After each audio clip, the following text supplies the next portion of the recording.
In this example, we need to graph r is equal to theta. And one little note here, this would be pretty tough to do with degrees, so theta here is going to be in radians. And we're simply going to make a nice r and theta chart.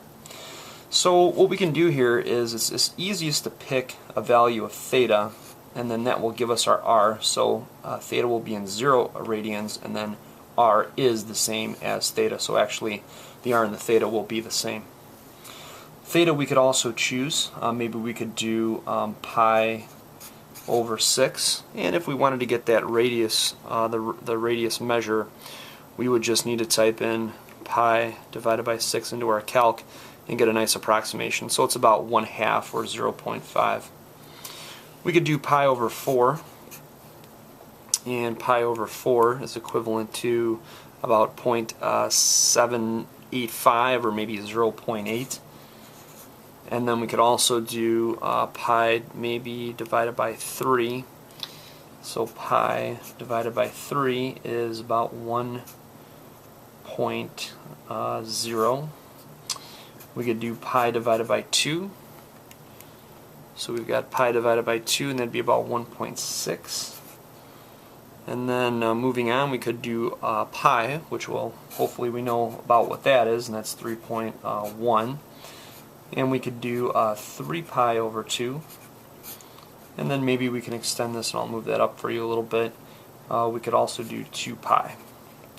So that one should just be double here, 6.2. And then 3 pi divided by 2 will work out to be about 4.7. Alright, so we've got a nice table of values. And of course this could go on for a very long time. But we're just going to take a little look. We're going to just zoom into this little area of this polar graph. We'll make everything the same as we did before, so each ring will be 1 unit apart. Plotting 0, 0, that would be this point right here. Pi over 6 and 0.5, so that's going to be on pi over 6, and we're only going to go out 1/2. So that's going to be right here. Pi over 4 is 0.8, so that'll be about maybe right here. 1.0 for pi over 3, so that'll put it right on the first ring, and that's pi over 3. We've got 1.6 in pi over 2, so that might be right around there. Pi should be 3.1, so that's 1, 2, 3 and a little bit. And then we've also got, let's see, 4.7 at 3 pi over 2. So that might be, somewhere in here. And then also 6.2 at 2 pi, so that's going to be way off the chart. What's going to wind up happening if we plotted all of these different points that are solutions? And as a matter of fact, I'm not feeling too comfortable about this side, so I tell you what, let's make some pretty quick, some more approximations. So that'd be 2.1 right here. And then we'll do 3 pi divided by 4. Oops. Should be divided by 4, so that's 2.4. So then this one's going to be about right there. And then we'll do just one more here. And so the next one's 5 pi divided by 4, and that's 3.9. So this one will be really close to the edge there. And what's going to wind up happening is, and let's see here. Oops, I made a mistake there. Let's redo that one. It should be 5 pi over 6. So that's about 2.6. So that's actually going to be right in there.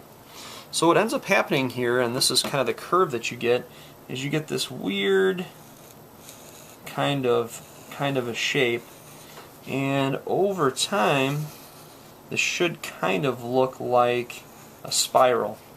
This is actually called the spiral of Archimedes. So it's nice to name that here. Archimedes was a famous mathematician. And the spiral will just kind of keep going like this, all the way around. This would continue on to infinity. Of course, you could make the values of theta as big as you want, and we would just keep repeating this whole scenario. You'll see this in nature a lot, and this would be like the shape of a nautilus shell, and quite a few other things. Maybe the spirals of our own galaxy, perhaps, or can even be modeled with something that's similar to the spiral of Archimedes.